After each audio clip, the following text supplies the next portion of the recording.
Guys, welcome in to GRP episode number 5. Buckle up, sit down. It's gonna take us a little while to get all the stuff out on this one. So Outlaw Chassis Engineering has been putting some cars up front this year, and you guys know Brett Jean from around the track. You know Paul. You know Gary Sanford Jr. Check out Outlaw Chassis Engineering. They are gonna run up front, and they can help you run up front with their business adventure that they've got going on. They're race car chassis, body, and suspension specialists, and they're ready to get you looking right and running up front. So, like I said last week, there's no need in 2023 for you not to spend a little money, get your car looking good, get your car handling right. So, a few of you reached out last week and got information to get over there with them. It's the phone number 205-522-7759. Check them out on Facebook, Outlaw Chassis Engineering. Their old site has some decent stuff on there, but that's got their logo. The new one is the rocket launcher looking trailer. That is the new Facebook page. Like that page, share some of their content, let everybody know where they can go and get some help with their race car. So thanks to Brett and the guys. Again, that number is 205-522-7759. So give them a call. Wild week. Like I said, wild week. We are 100% fired up about what happened this week. I don't know that I've ever felt so bad for somebody right off the cuff. Number one, Trey Yarborough brings out his brand new car. He works out the kinks, and he's got a rocket, and it all breaks out there. Carter Murray makes a clean pass, gets door slammed anyways. 89 car, Lee Hansard, whatever, everybody always corrects me. Hey, his name's Lee Hansard, whatever. Lee Hansen, what I'm going to call him. He absolutely got Chris Hansen and got spun out by none other than Gary Sanford Jr. It looked like a racing incident, but I'm going to make a big deal out of it, right? So, and then the Road Warrior race, as always, is entertaining. There's always entertainment there, limited modified and outlaw racing. So let's get into it. We got to start out with qualifying because it was a big week for qualifying. They gave out plaques, and the chop shop, I believe, gave out some extra money for the limited modified. So the running order for qualifying was just like the races. So the Buzz fastest qualifier was Trey Yarborough. Pure Street was Carter Murray. Mini Mod was myself. Limited modified was Colby Fitzgerald. Late model was Frankie Martin, and the Road Warrior was Jerry James. Now, I will point this out.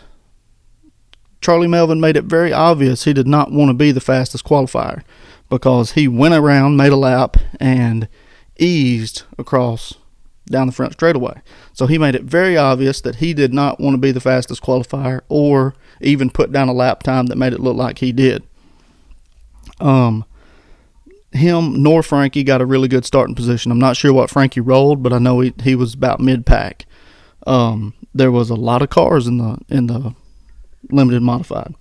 So this week it's been tough because I wanted to do the Buzz at the back of the podcast because there's so much to unpack there. But I do have some comments that you guys wrote in on Facebook.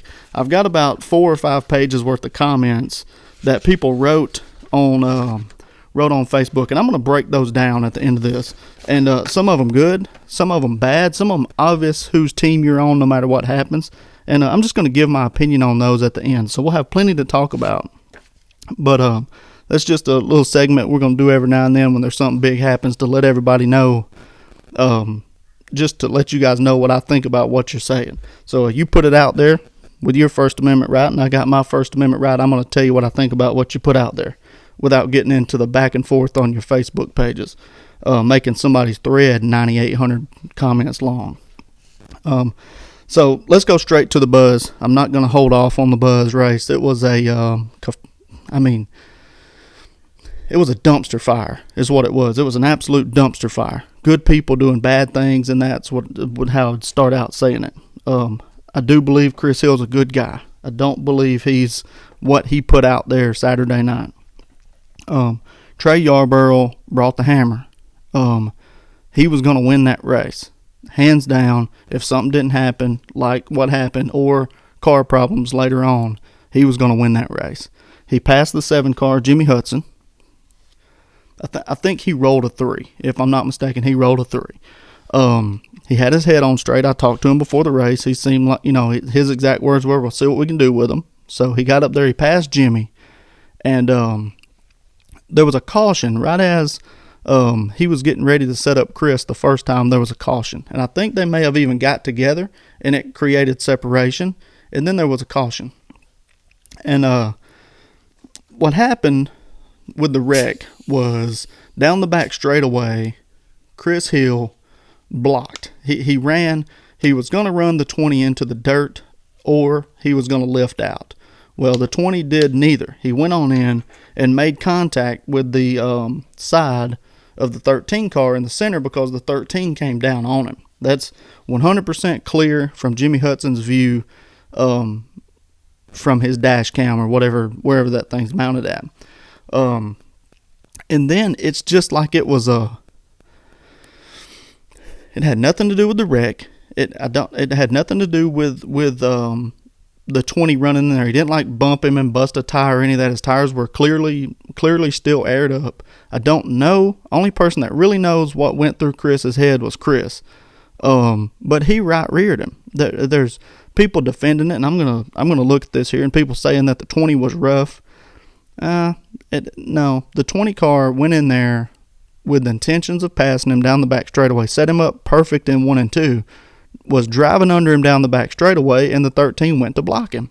And it didn't make sense. It didn't make sense to be mad about getting drove in on when you're coming down, because the contact seemed to be about the center of the corner, where if the 13 would have stayed up the track, there would have never been any contact there. It did get Chris sideways, and the initial contact was a racing incident. But past the flag stand, still wide open, turning left into somebody's right rear, it doesn't make sense. And like I said, Trey Yarborough came off of his car getting totaled out just, I think, a couple years ago by somebody trying to block. I mean, it wasn't necessarily as an intentional. When him and Brody got together, it wasn't intentional. Brody did come down the track, and he did door slam him, and it put Trey in the wall back there and flipped him over.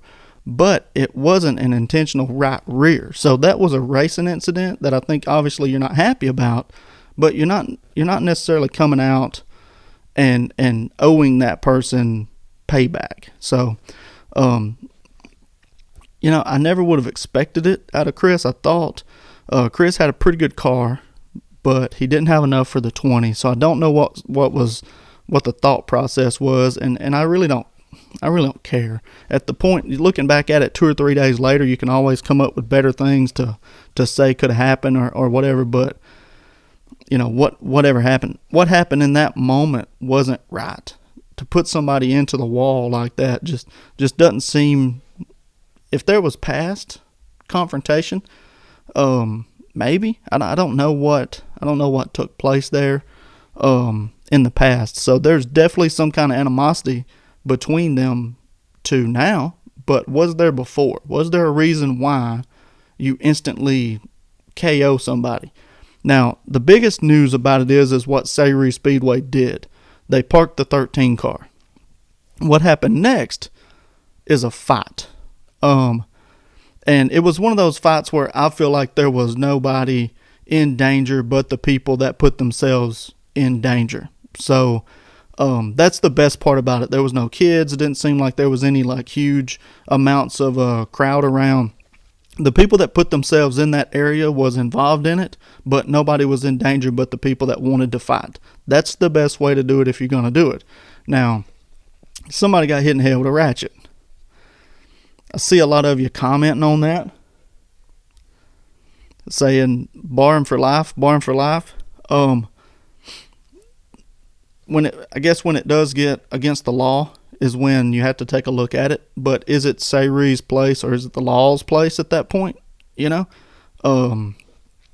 Stephen Frost, I believe, would admit he put himself up there in the position. I don't like the weapon use. Don't really get it. But as far as talking about the people by name there that got involved in doing it. It's out there if you want to see it. It's definitely out there. But cracking somebody in the head with a ratchet, I don't know. I don't know what people think sometimes. I mean, it's just, I mean, yeah, you're jumping on a guy's brother. I mean, I get that. Or your brother's in a fight with another guy. I get that.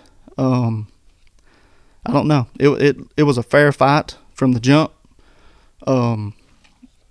So I guess we'll see how that shakes out later on, see if there's any charges or anything that gets brought against any of them for the fighting aspect of it. But man, it was wild. It didn't make a lot of sense the way the wreck happened. The ratchet getting slung doesn't make a lot of sense.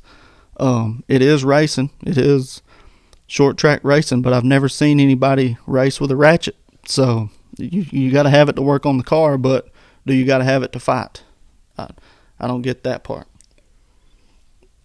Now, that's just my opinion on it. It doesn't matter. It doesn't mount to a hill of beans about it. The only way I knew what happened in the fight was because there's a video of it and it's posted on Facebook, so it's out there. It's not anything getting brought to light here that's just brand new. There's clearly a ratchet in the guy's hand. There's clearly two guys fighting and one guy gets cracked in the head by the opposing team's ratchet. So it's not funny. I mean, it could have been, what if it was I had this discussion. What if he would have had in his hand at that moment a torque wrench? I mean, then you're definitely looking at a lot bigger scenario, a lot worse situation than what you was in. Somebody's going to prison. And in that case, somebody's going to prison because you cracked somebody in the head and probably gave them brain damage with a torque wrench. So I don't know.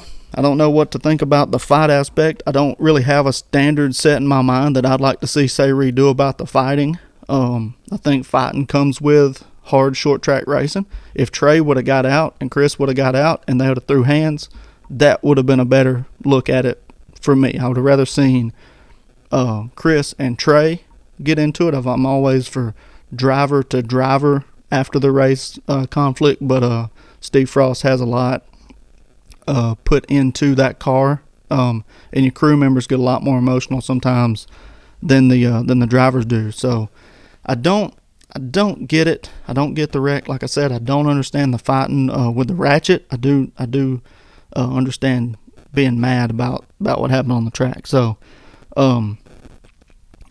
let me just put it out there. I want to know what you guys think about each scenario in the comments, and I will comment on them next week or whenever if it's something that we want to discuss, or we can go back and forth about it there in the comments. But what do you think? What is the ratchet? What is the ratchet? I think I know what a lot of you would think about, but is it ever okay to crack somebody with a weapon just because there's a one-on-one fist fight? Tell me what you think about that. Let's move on to the Pure Street. We'll come back around. These comments are obviously, the comments that were on Facebook are obviously about mostly the Buzz race. So let's move on to Pure Street, where there was also a little bit there. Carter Murray's running third behind Bo Gray, and then Hunter Bobo's in the 5-1. So it's not the one smaller there on the 5, I guess, to let everybody know that that's the 2-5 cars that Cameron Kilgore and the crew on there. But Hunter Bobo's doing good. Car gets loose. Bo Gray breaks out. Hunter goes to pass him. Carter goes to pass him. Bo Gray comes down on top of Carter well after he was under him.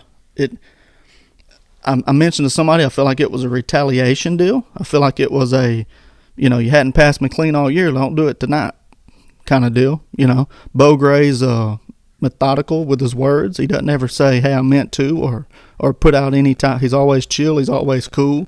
So you really can't catch a read off of what he's intending or what he's not intending. It was to him, he didn't see him in a spot mirror, didn't think he was there.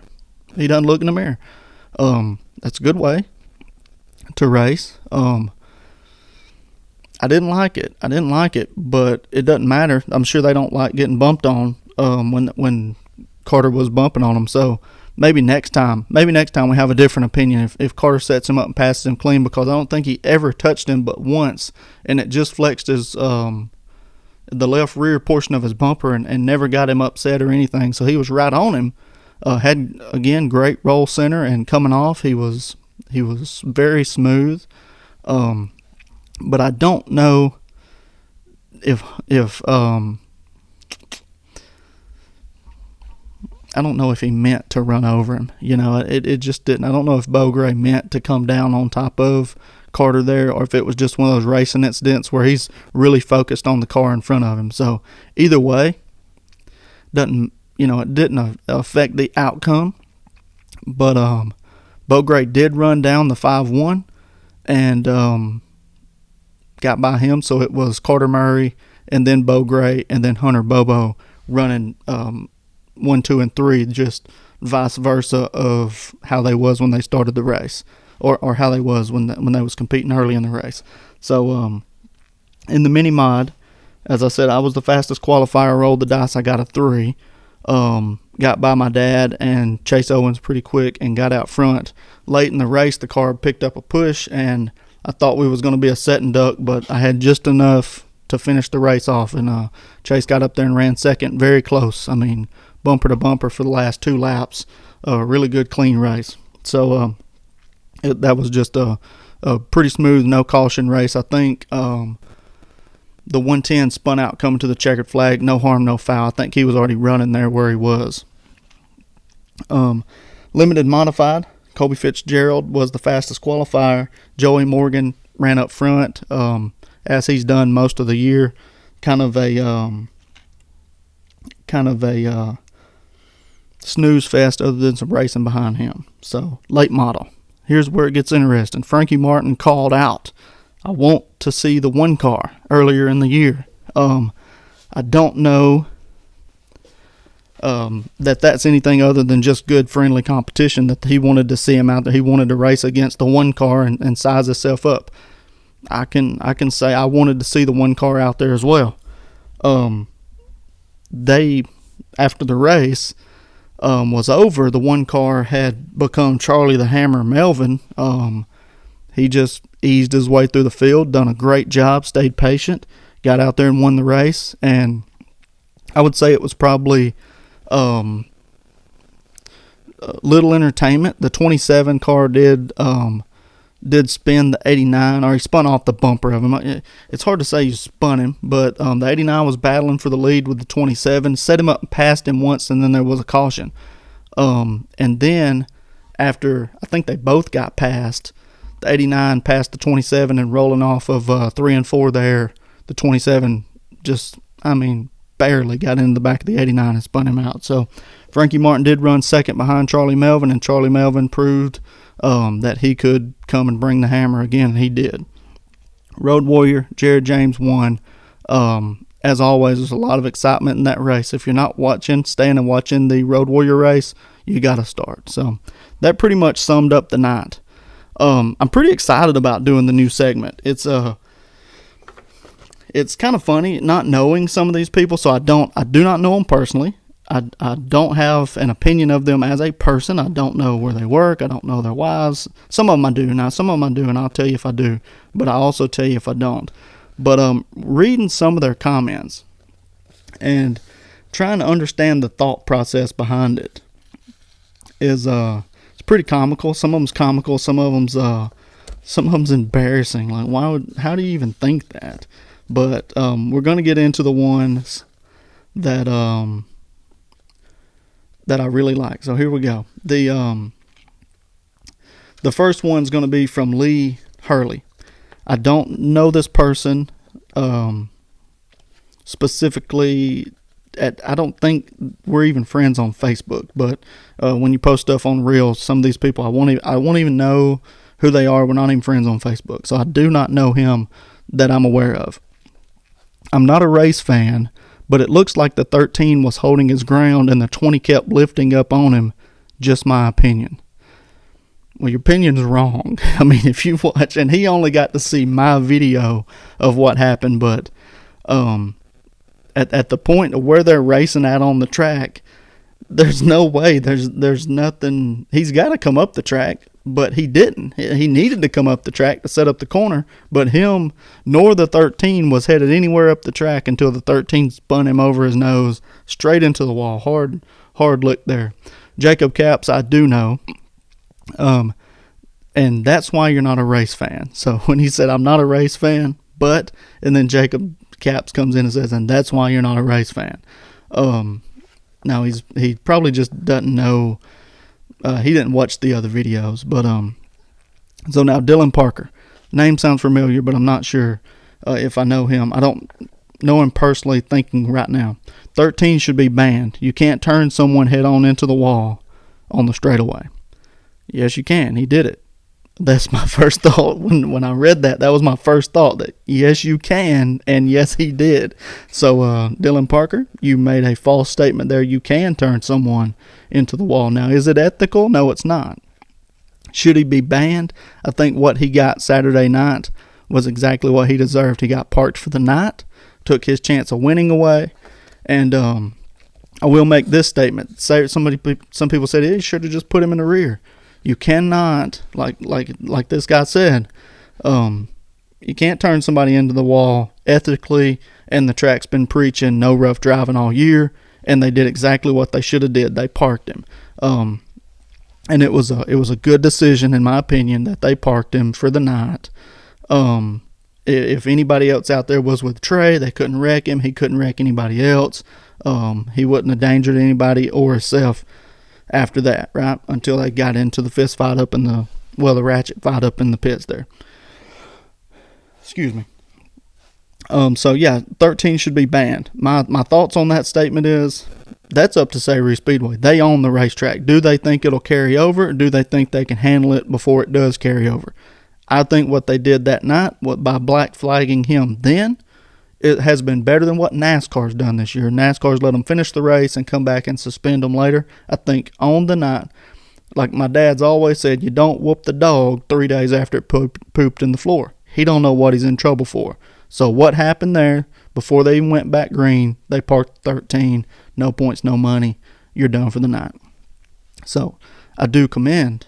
I do think that is the right call that they did. Now here's one from George A. Share. I do know this man. I'm going to say one thing, I've lived it.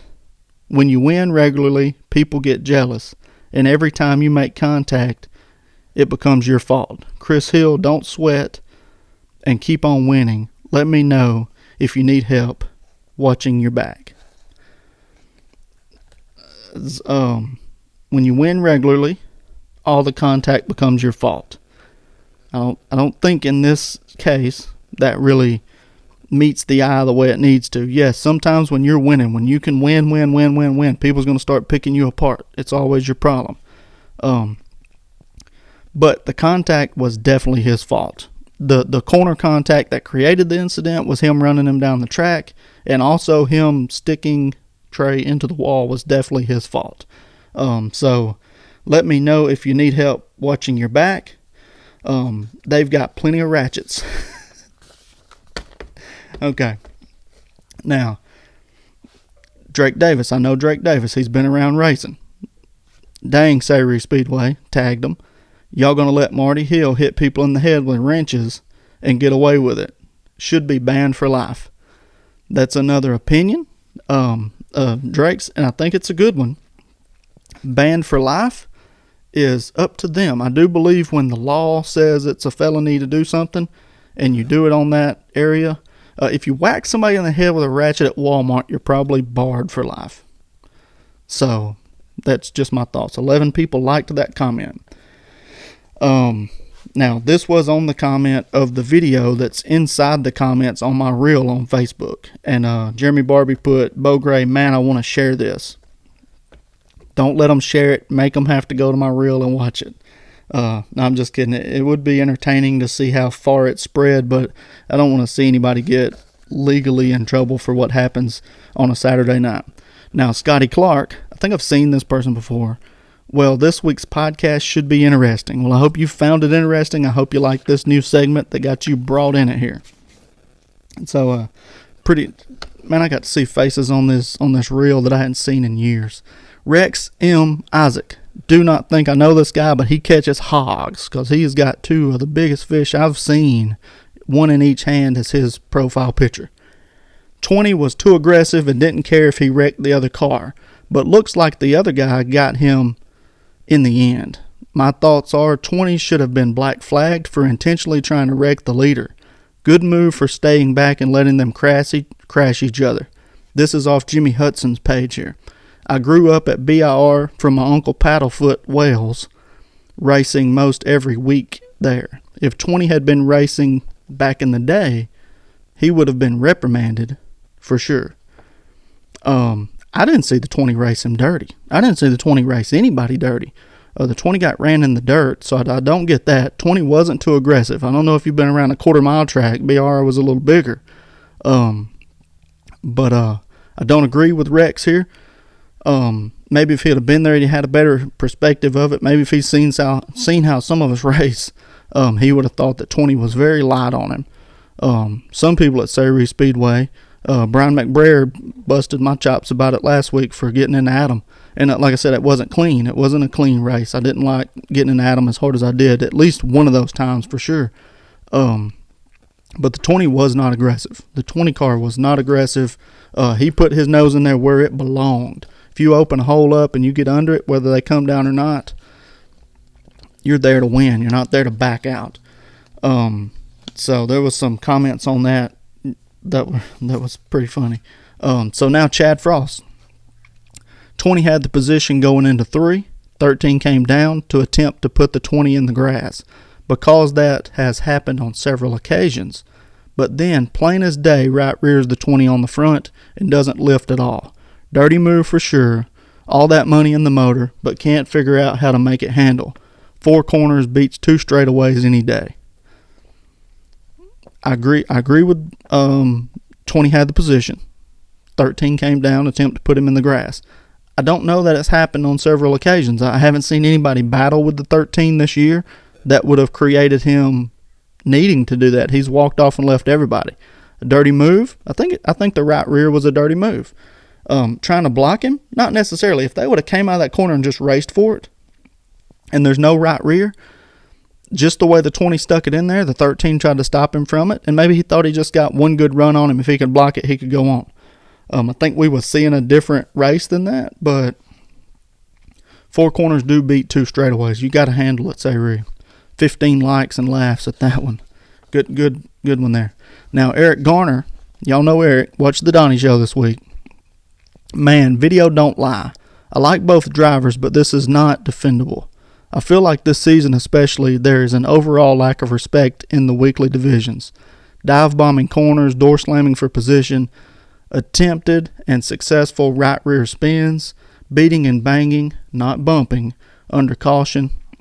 I know on a quarter mile you eventually have some of that, but I hope we can get past this type of racing, and hopefully this opens the eyes of every driver so we don't have this happen again. I think everybody that was in the pits felt some type of way about it. The people I was around definitely felt some type of way around it, and they wasn't just necessarily people I hang out with. Just standing there talking to people, they was like, man, it was a dirty move. You're right, Eric. They're going to be beating and banging, or there's going to be bumping, and I think even at some point the door slams, like a good door slam pass is not ever. If you've never got excited about one on the last lap or something like that, then you really don't have it in your blood, I don't feel like. But dive bomb in the corner and spinning somebody is one thing.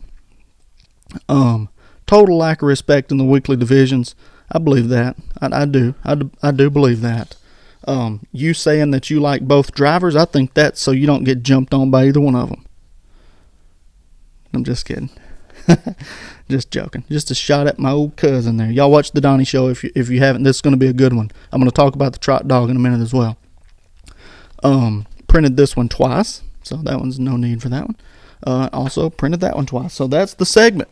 That's the new segment. Y'all tell me what you think if you like me reading the comments. I don't think the 13 should be banned or barred. I think some of his crew members should be set out. I definitely shouldn't be able to bring back a couple of them. There shouldn't be Facebook policing. I tell you that. I don't believe that anything that gets said on Facebook, no matter who's it about, as long as it's not against the law, no death threats, no threats to civilization or anything, I don't think that there should be bans off of what you say, because you have your First Amendment right to say whatever you want to say. And that doesn't go, not threatening people's families or anything like that. I don't like that, but as long as it's not against the law, it shouldn't be brought up in the conversation of getting rid of people. Bashing the racetrack? Dude, if they're bashing the racetrack and then they're showing up every Saturday night, who cares? Let them keep coming and giving you money, and ask them to sign that 20 when they come in the gate. Racetrack bashing is going to happen. It's been happening. It's always going to happen. Driver bashing, they don't like it. We don't like it, but we can't do anything about it. So also the same holds true. Eventually people have their turns. When they're winning, they seem to be happier. When somebody's coming over there and spanking their rear end, they seem to be mad. And then there's those slight neutral people that just want to get better and just want to race hard every week and hope they have a chance. I really like going to Sayre Speedway. I like it now that there's only one track for me to try to get a handle on. I can really set my car up. I can work on that car for what I want. And I don't have to worry about driving two different styles. Two different tracks, two different styles for me when you're racing at Sayre and Jasper. Especially when I set the car up for Jasper. We got the Trot Dog coming this week. I'm not going to touch on a lot because I know Eric and Alex are going to just slaughter me when it comes to going back and forth and about who could win, who couldn't, and who's going to show up. I hope there's a great field. Brett Jean, Eric, Alex, along with Sayre Speedway, they've all did a good job to make this race something special. There's a lot of really good talent in those two classes. Like I've said in the past, I like to see Austin Odom. I like to see Zach Smith race against each other. I loved it when Zach and Austin was racing in the same class. I hope to see all the guys back. I miss seeing Henry Wade out there putting on a show too. But you got Shannon Dawkins, one of my all-time. I grew up watching Shannon race. I grew up with pictures of Shannon on my wall right next to my dad. He old hog car racer. Now his son's racing. They're both racing the same body car, not in the same class. Now Buddy Akins racing in the class. Hunter Bobo, I like watching Hunter. Carter Murray. There's so many guys that you seem like you relate to if you're a race car driver that race in that class. Even if you don't like them, you can kind of relate to them. They're hard-nosed. They're racing like it used to be.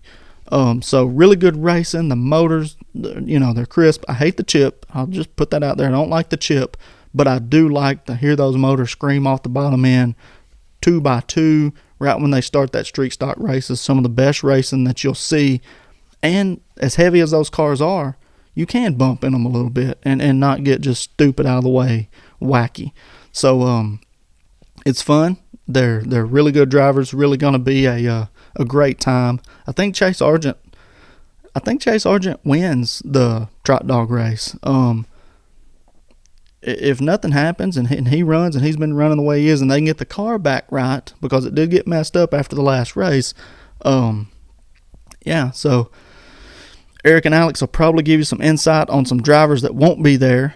I'm not going to, because it came from him firsthand. I'll let him tell it if he wants to. There's a lot of things going on between a couple of crews there that I'd hate to see breed over into this big race and ruin it. But I do want to see a massive field and hope to see Jason Sanford back for the big race as well. So thank you guys for tuning in. Let me know if you like the reading the comments segment. What's your thoughts on the things that took place this weekend? Where do you stand?